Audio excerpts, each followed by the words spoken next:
Senior orthopaedic surgeon doctor Vijay Bhaskar గారు. So ఇప్పుడున్న complaints, joint pains గురించి, మజిల్ పెయిన్స్ గురించి, అన్నిటి గురించి ఆయన అడిగి తెలుసుకుందాం.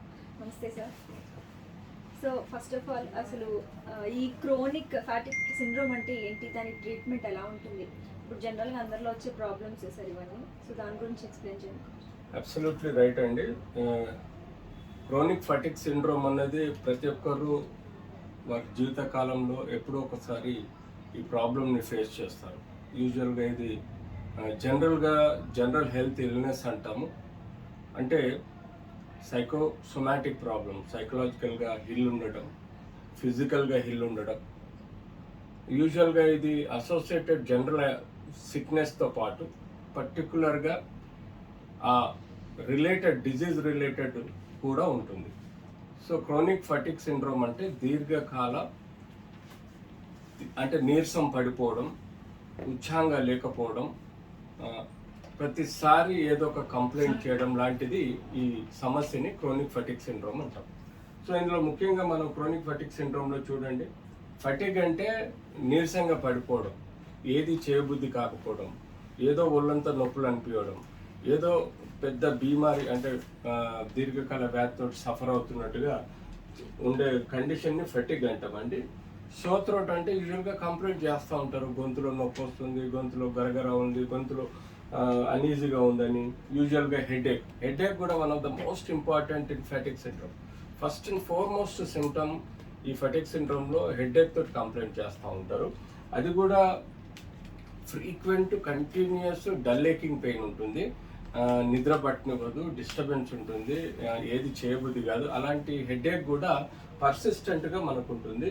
ఎక్స్ట్రీమ్ అంటే ఏదో ఎండలో ఎగ్జాస్ట్ అయిపోయి మనకు చెమట పట్టేసి ఎగ్జాస్ట్ అయిపోయినట్టుగా, అంటే బలం లేనట్టుగా, ఏ పని చేయబుద్ధి కాదు, నీరసంగా పడిపోవడాన్ని మనం ఎక్స్ట్రీమ్ ఎగ్జాస్షన్ అంటాం. Muscle and joint pains, this is the common usual complaint. అంటే మజిల్ అండ్ జాయింట్ పెయిన్స్ అనేది మనం ఈ యొక్క ఫ్యాటిక్ సిండ్రోమ్లో చూస్తూ ఉంటాం. కీళ్ళ నొప్పులు ఆన్ అండ్ ఆఫ్, చిన్న కీళ్ళు పెద్ద కీళ్ళు ఆన్ అండ్ ఆఫ్ నొప్పి మారడము, ఒకసారి కాళ్ళలో నొప్పి రావడం, కండరాలలో నొప్పి రావడం, ఒకసారి చేతిలో నొప్పి రావడం, ఇలాంటివన్నీ మనం చూస్తుంటాం. అలాగే మనకు కొన్ని లింఫ్ నోడ్స్ అని ఉంటాయి. లింఫాటిక్ సిస్టమ్ అని మన బాడీలో ఉంటుంది, మన డ్రైనేజ్ సిస్టమ్ అంటాం. మన దాంట్లో ఉండే చెదారంతా లింఫాటిక్ సిస్టమ్ తీసుకుపోతుంది. ఆ లింఫాటిక్ నాడ్యూల్స్ అని మనకు ప్రతి చోట ఉంటాయి.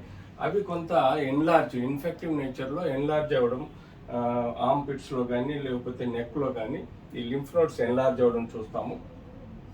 స్లీపింగ్ డిస్టర్బెన్స్, ఇన్సోమ్నియా అంటాం. ఇన్సోమ్నియా అంటే ఎప్పుడైతే 6 hours కంటిన్యూస్ స్లీప్ ఉంటుందో ఉండదు వీళ్ళలో ఇంటర్మీడియట్గా ఏదో ఒక కారణం చేత సైకలాజికల్గా కానీ లేకపోతే పెయిన్ తోటి కానీ లేవడం, కాసేపు మళ్ళీ అటు ఇటు తిరగడం, మళ్ళీ వచ్చి మళ్ళీ పడుకోవడం, ఇట్లాంటి స్లీప్ డిస్టర్బెన్స్ కూడా బాగా ఎక్కువ ఉంటుంది. అబ్నార్మల్ స్లీప్ ఏదో దిమ్ముగా బ్రెయిన్ తలంతా ఏదో దిమ్ముగా పట్టేస్తాం, బ్రెయిన్ ఫాగ్ అంటాము. బ్రెయిన్ ఫాగ్ అంటే తల తిరుగుతున్నట్టుగా, వట్టిగా ఉండడము, దిమ్ముగా ఉండడం, డల్గా ఉండడం కూడా దీన్ని బ్రెయిన్ ఫాగ్ అంటాము.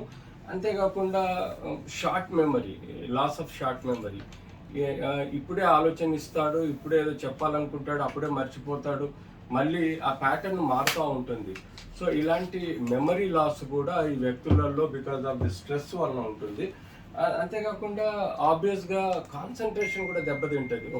ఒక సబ్జెక్ట్ మీద కాన్సన్ట్రేట్ చేస్తూనే తను ఇంకొక సబ్జెక్టు గురించి ఆలోచిస్తూ ఉంటాడు. తద్వారా ఈ సబ్జెక్టును పూర్తిగా మర్చిపోవడము, లేకపోతే కాన్సన్ట్రేషన్ లేకపోవడం, మెమరీ గ్రాస్పింగ్ పవర్ లేకపోవడం, అంటే ఆ సబ్జెక్ట్ మీద కాన్సన్ట్రేట్ లేకపోయేసరికి, ఆ సబ్జెక్ట్ మీద ఇంట్రెస్ట్ లేకపోయేసరికి ఆబ్వియస్గా మనకు మెమరీ అనేది చాలా డిఫికల్ట్ ఉంటుంది. ఇలాంటి ఇష్యూస్ను మనం ఎక్కువగా క్రోనిక్ ఫ్యాటిక్ సిండ్రోమ్లో చూస్తాం. సో టెక్నికల్గా ఇది సైకోసొమాటిక్ డిజార్డర్ అయినా ఫిజికల్గా వాళ్ళకి ఎలాంటి ప్రాబ్లమ్స్ ఉన్నాయనేది ఎవాల్యుయేట్ చేసుకోవాలి. క్లినికల్ హిస్టరీ ప్రకారం వాళ్ళకు ఎలాంటి సమస్యలు ఎదుర్కొంటున్నారు అన్నది పర్సనల్ హిస్టరీలో మనకు తెలుస్తుంది. ఇది కొంతమందికి జీన్స్ ప్రకారం ఫెమిలియల్గా హెరిడిటరీగా వస్తుంది. వాళ్ళ తాత ముత్తాతల నుంచి కూడా వాళ్ళ పేరెంట్స్ వాళ్ళలో జీన్స్ ప్రకారం కూడా కొన్ని డిజార్డర్స్ ఉంటాయి, డిప్రెషన్, యాంగ్జైటీ డిజార్డర్స్ ఉంటాయి. వాటిని మనం క్లినికల్గా ఎవాల్యుయేట్ చేసుకోవాలి. వాళ్ళ ఫ్యామిలీ హిస్టరీని పేషెంట్తో కాదు, పేషెంట్ పేరెంట్స్తో కానీ వాళ్ళ బంధువులతో కానీ మాట్లాడి మనం తెలుసుకోవాల్సిన అవసరం ఉంటుంది.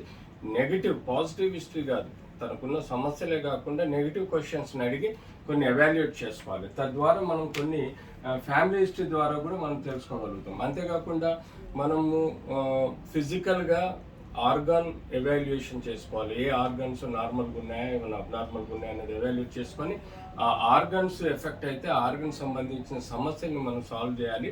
ఫిజికల్ ఇష్యూస్ ఏమైనా ఉంటే, డిజీజ్ ఇష్యూస్ ఉంటే సాల్వ్ చేయాలి. సైకలాజికల్ ఇష్యూస్ ఉంటే సాల్వ్ చేయాలి. యూజువల్గా ఈ క్రోనిక్ ఫటిక్ సిండ్రోమ్ ఒక టెస్ట్ అంటూ కాదండి, ఇది జనరలైజ్డ్ టెస్టులు చేసుకున్న తర్వాత వారి బ్లడ్లో ఉండే పారామీటర్స్ ఎలా ఉన్నాయి చూడాలి, దానికి రిలేటెడ్ ట్రీట్మెంట్ ఇవ్వాలి. ఆ తర్వాత కౌన్సిలింగ్ అనేది చేయాలి. కౌన్సిలింగ్ అనేది మోస్ట్ ఇంపార్టెంట్.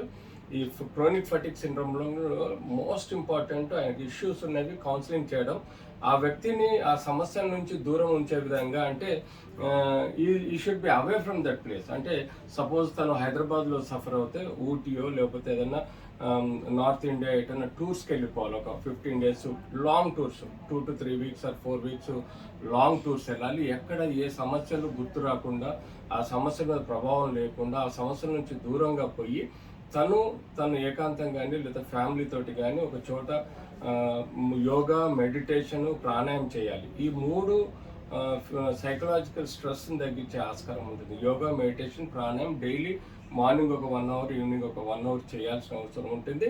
వీరికి మెడికల్ ట్రీట్మెంట్లో antipsychotic treatments, antidepressants, anxiolytics ఇవ్వడం జరుగుతుంది. తద్వారా కొంత సైకోసొమాటిక్ డిజార్డర్స్ని కూడా మనం వీన్ డౌన్ చేయొచ్చు. అంతేకాకుండా వీరికి మనం కొన్ని మల్టీవిటమిన్స్, న్యూరోలెప్టిక్ ట్యాబ్లెట్స్, అంటే బ్రెయిన్ మీద, ఫిజికల్ నరాల మీద ఒత్తిడి తగ్గించే విటమిన్స్ సప్లిమెంట్స్ ఇవ్వాలి. సమ్టైమ్స్ ఈ ఫెటిగ్ ఎలక్ట్రోలైట్ ఇంబ్యాలెన్స్ ఉంటుంది, ఎలక్ట్రోలైట్ కరెక్షన్ చేయాలి. సోడియం, పొటాషియం, మెగ్నీషియం, జింక్ లాంటివి ఏమైనా కరెక్షన్ చేయాలి.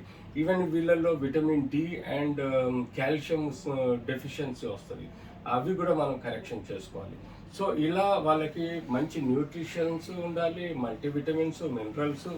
ఎక్కువగా వీళ్ళు green vegetables, green salad, dry fruits, non vegetarian తీసుకోవచ్చు కానీ కొంచెం తక్కువ క్వాంటిటీలో తీసుకోవాలి. కార్బోహైడ్రేట్ తగ్గించాలి, ప్రోటీన్ అండ్ ఫ్యాట్ సమతుల్యంలో తీసుకోవాలి. ఇలా న్యూట్రిషన్ తీసుకుంటూ యాంటీసైకోటిక్ డ్రగ్స్ అవసరం ఉంటే యాంటీసైకోటిక్ డ్రగ్స్, లేకపోతే యాంగ్జైటిక్స్ కానీ లేకపోతే యాంటీ డిప్రెసెంట్స్ కానీ ఇవ్వడం జరుగుతుంది. వీటన్నిటి మించి వారు మానసికంగా ఒత్తిడి లేకుండా ఉండడానికి ఒక డిఫరెంట్ ప్లేస్లో వెళ్ళి, డిఫరెంట్గా ఒక వేరే లోకంలోకి వెళ్ళి తను ఉండగలిగితే మొత్తం ఫెటిక్ సిండ్రోమ్ని మనం కంట్రోల్ చేసే ఆస్కారం ఉంటుంది. And that is the only line of treatment. మనం చూడవచ్చు ఇక్కడ చాలా వరకు సిమ్టమ్స్ ఎలా ఉంటాయి, ఎలా సిమ్టమ్స్, సైన్స్ మనకు కనబడతాయి, ఎలా వ్యక్తులు డిప్రెసివ్ మూడ్లో ఉంటారు. సో వీళ్ళకు ఎక్కువగా మనం యాంటీసైకోటిక్ కౌన్సిలింగ్ ట్రీట్మెంట్ అనేది most important. What I told you now regarding multiple treatments. Thank you.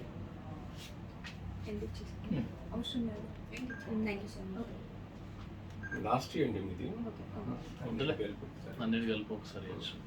Next ACL, TR అంటే ఏంటి, దానికి ట్రీట్మెంట్ ఎలా?